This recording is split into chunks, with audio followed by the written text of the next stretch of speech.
அனைவருக்கும் நம்ம எதை பற்றி பார்க்க போகிறோன்னா கடலோர காவல்படையிலேருந்து 2025க்கான அப்ளிகேஷன் தற்போது வெளியாக இருக்குது. வேக்கன்சி பார்த்தீங்கன்னா 630 vacancy. Post Navik GD and DB யானிக். சரிங்களா, ஒன்றும் ப்ராப்ளம் கிடையாது. நீங்கள் 12th முடிச்சிருந்தாலே தாராளமாக இதுக்கு விண்ணப்பிக்க முடியும். சரிங்களா, குறைஞ்சபட்சம் நீங்கள் 10th படிச்சிருந்தாலே போதுமானது. 10th +2 diploma. லாஸ்ட் டேட் பார்த்தீங்கன்னா 29/6/2025. நல்லா நோட் பண்ணிங்க. அப்ளிகேஷன் வந்து தற்போதைக்கு கரண்ட்டில் இருக்குது. யார் வேணாலும் தாராளமாக இதுக்கு விண்ணப்பிக்கலாம். சரிங்களா, வீடியோ தெளிவாக பார்க்குறவங்களுக்கு தான் இந்த அப்ளிகேஷனோட மெத்தடும் ப்ளஸ் என்ன ஆவணங்களை அவங்க கேட்குறாங்க, செலெக்ஷன் ப்ராசஸ் என்னன்றதை 1 by 1 புரியும். சரியா, டிஃபென்ஸு ட்ரை பண்ணுறவங்க, யூனிஃபார்முக்கு ட்ரை பண்ணுறவங்க மறக்காமல் இந்த வீடியோ ஷேர் பண்ணி விடுங்க. உங்கள் ஃப்ரெண்ட்ஸ் சர்க்கிளுக்கு, ஃபேமிலி மெம்பர்ஸுக்கு எல்லாருக்கும் ஷேர் பண்ணி விடுங்க. கண்டிப்பாக எல்லாருக்கும் இந்த வீடியோ பயனுள்ளதாக அமையும்.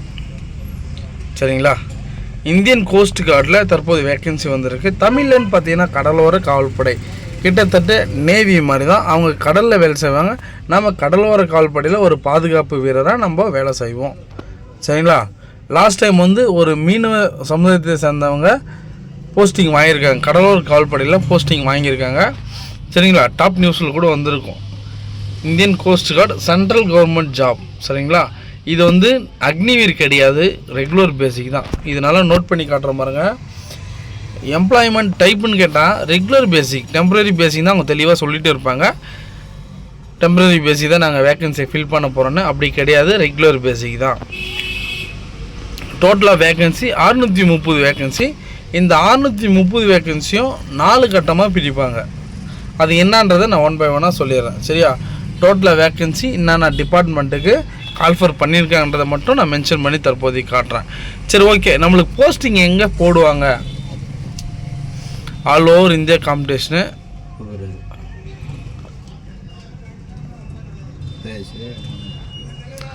All over India competition. Last date பார்த்தீங்கன்னா 11/6/2025. Last date 29/6/2025. சரிங்களா, இதுதாங்க லாஸ்ட் டேட்டு. அதனால் எந்த வரியும் பண்ணிக்க வேண்டாம். நீங்கள் இது ஆன்லைன் மூலிமா தான் விண்ணப்பிக்க முடியும், ஆஃப்லைன் மூலிமா விண்ணப்பிக்க முடியாது. இந்த செலெக்ஷன் ப்ராசஸ் எல்லாமே நீங்கள் ஆன்லைன் மூலிமா தான் பண்ண முடியும். ஓகேங்களா, உங்களோட அட்மிட் கார்டு ப்ளஸ் வந்து உங்களோட ரிசல்ட், உங்களோட மெடிக்கல் எல்லாமே வந்து ஆன்லைன் மூலிமா தான் தெரிவிப்பாங்க. இதோட அஃபிஷியல் வெப்சைட்டும் நான் பயோவில் கொடுத்தாரு, நீங்கள் ஃபாலோ பண்ணிக்கலாம். சரி, இப்போ எந்த கேட்டகரியில் அவங்க ஆட்கள் தேர்வு செய்கிறாங்கன்றதை, எந்த டிபார்ட்மெண்ட்டில் எந்த துறைக்கு அவங்க ஆட்கள் தேர்வு செய்கிறான்றதை நம்ம சொல்கிறோம் பாருங்கள். நேவிக் ஜென்ரல் டியூட்டி இதில் வந்து 260 வேக்கன்சியும், ஏன்ட்ரிக் மெக்கானிக்கல் 30 வேக்கன்சியும், அதே போல் ஏன்ட்ரிக் எலக்ட்ரிக்கலில் வந்து 11 வேக்கன்சியும், ஏன்ட்ரிக் எலக்ட்ரிஷனர் இது வந்து எல்லாமே வந்து ஒரு டைரெக்டாக உங்களுக்கு போஸ்டிங்கில் விட மாட்டாங்க. எலக்ட்ரிக்னா எலக்ட்ரிக் அசிஸ்டண்ட்டாக தான் நீங்கள் ஒர்க் பண்ணுற மாதிரி இருக்கும். ஓகேவா, ட்ரைனிங் பேசிக் எல்லாமே வந்து பக்காவாக பார்ப்பாங்க. நீங்கள் டிப்ளமோ ஐடிஐ மாணவர்களாக இருந்தீங்கன்னா நீங்கள் தாராளமாக இந்த செலெக்ஷனை வந்து அட்டன் பண்ணலாம். ஏன்னா ரொம்ப யூஸ்ஃபுல்லாக இருக்கும். ஈஸியாக ட்ரேடை நீங்கள் கம்ப்ளீட் பண்ணுற மாதிரி இருக்கும். ட்ரேட் சர்டிஃபிகேட்டு உங்களுக்கு தேவை கிடையாது. நீங்கள் வந்து எஜுகேஷனாக ஐடிஐ மாணவர்களாக இருந்தீங்கன்னா, டிப்ளமோ மாணவர்களாக இருந்தீங்கன்னா உங்களுக்கு எக்ஸ்பீரியன்ஸ் தேவை கிடையாது. நீங்கள் தாராளமாக அட்டன் பண்ணலாம். சரி, இந்த 260 வேக்கன்சி அண்ட் வந்து ஜென்ரல் டியூட்டிக்கு domestic branch, Navik domestic branch இதுதாங்க முக்கியமாக வந்து நீங்கள் அப்ளிகேஷன் மூலமாக கிளியர் கட்டாக நீங்கள் பார்த்து அப்ளை பண்ணுங்கள். ஓகேவா, ஜென்ரல் டியூட்டி இருக்குது, டொமஸ்டிக் பிரான்ச் 50 வேக்கன்சி. எல்லாமே அதிக வேக்கன்சி வந்து 260 வேக்கன்சி தான் போட்டி போடுவாங்க. இந்த 50 வேக்கன்சி வந்து ரொம்ப ரேர்.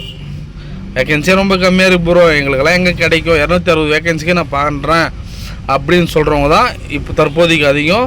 ஆனால் இந்த 50 வேக்கன்சிலே சில பேர் வந்து எக்ஸ்பீரியன்ஸ் உள்ள மாணவர்களும் இருப்பீங்க, கம்பல்சரி இருப்பீங்க. அதனால் நான் சொல்கிற வேண்டியது என்னென்னா, உங்களுக்கு என்ன வருமோ, சரியா, உங்களுக்கு எதில் எக்ஸ்பீரியன்ஸ் இருக்கோ, எந்த ஐடிஐ ஸ்டூடெண்ட் இருக்கீங்களோ, சிலபஸில் வந்து நீங்கள் வெல் எஜுகேட்டடாக எஜுகேஷன் வந்து நீங்கள் எது கேட்டாலும் நான் அடித்து தூக்குவேன், கண்டிப்பாக கட்டாப்பில் உள்ளே வந்துடுவேன்னா நீங்கள் தாராளமாக வந்து டொமஸ்டிக் பிரான்ச்சுக்கு கூட போட்டி போடலாம். எல்லாமே வந்து சென்ட்ரல் கவர்மெண்ட்டு பவர்ஃபுல் ஜாப் தான். ஓகேங்களா, இதில் கேன்டீன் கார்டெல்லாம் இருக்கான்னு கேட்டிங்கன்னா, canteen card, food allowance, room allowance இதெல்லாம் தனிப்பட்ட முறையில் நமக்கு இன்சென்டிவ் எதுனா தராங்களா அதுன்றது எனக்கு தெரியாது. Indian army, navy, air force and இந்த முப்படையில் வந்து எனக்கு தெரியும். ஆர்ம்டு ஃபோர்ஸை ஒரு அளவுக்கு தெரியும். இந்த கடலோர காவல்படையில் என்னென்ன ஃபெசிலிட்டிஸ் சைடு என்ன தராங்கன்றது நம்மளுக்கு தெரியாது. தெரிஞ்சவங்க கமெண்ட் பண்ணுங்கள். ஏன்னா வந்து கேன்டீன் கார்டு இருக்கான்றது எனக்கு டவுட்டு. மற்றபடி கவர்மெண்ட் சைட்லேருந்து என்னென்ன ஃபெசிலிட்டி இருக்குமோ கண்டிப்பாக இருக்கும். நெடுத்து பார்த்தீங்கன்னா எஜுகேஷன் குவாலிஃபிகேஷன் நீங்கள் ஜென்ரல் டியூட்டிக்கு போட்டி போடுற மாணவர்களாக இருந்தீங்கன்னா கம்பல்சரி +2 முடிச்சிருக்கணும். அது மட்டும் கிடையாது, நீங்கள் ஸ்டேட் போர்டில் இருந்தாலே okay. State board and CBSE ஓகேவா. மினிமம் உங்களோட 12th maths physics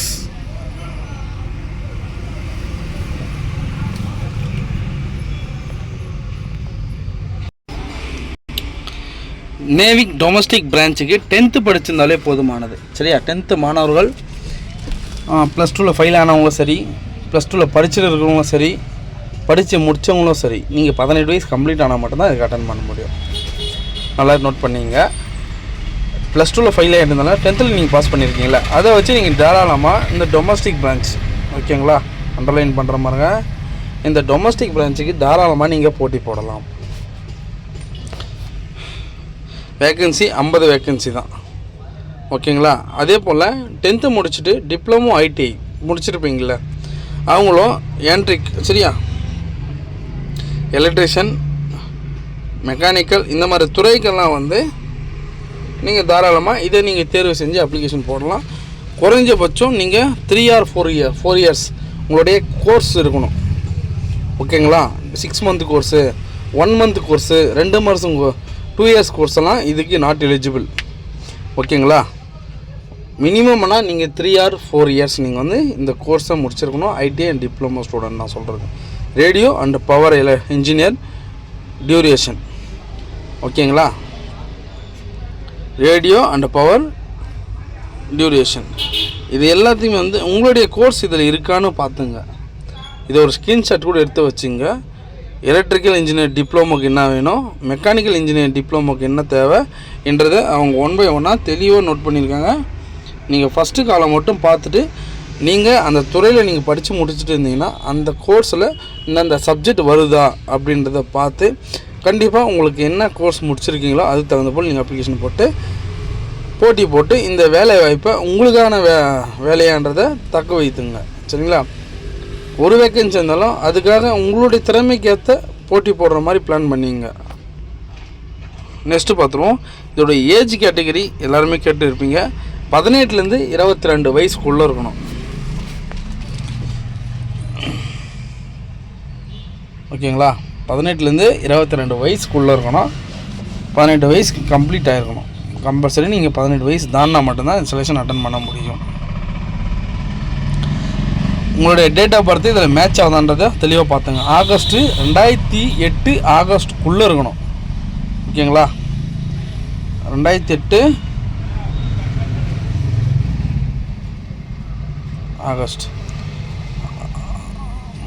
August 2028 sorry இதை நோட் பண்ணுற பாருங்க. இது ஒன்றும் மார்ச் 28 இதை வந்து கரெக்டாக நோட் பண்ணி பார்த்துங்க. அந்தந்த துறைக்கு ஏற்ற ஏஜ் ரிலாக்ஸேஷன் கொடுத்துருக்காங்க. சரி ஓகே. SC STக்கு 5 வருடம் சரியா, நல்லா நோட் பண்ணிங்க. 5 வருஷமோ, OBCக்கு 3 வருஷமோ. நான் அதர் கேட்டகிரி கம்யூனிட்டியில் இருக்கேன் ப்ரோ, எனக்கு எலிஜிபிள் ஆகுமா, நான் OBCக்குள்ளே வருவேனா அப்படின்னு சந்தேகம் இருக்கலாம். BC அண்ட் MBC கேட்டகிரி யாராக இருந்தாலும் நீங்கள் தாராளமாக OBC சர்டிஃபிகேட்டில் வாங்கி வச்சுட்டு நீங்கள் தாராளமாக உங்களுடைய ஏஜ் ரிலாக்ஸேஷனை வச்சு நீங்கள் போட்டி போடலாம் ஓகேங்களா.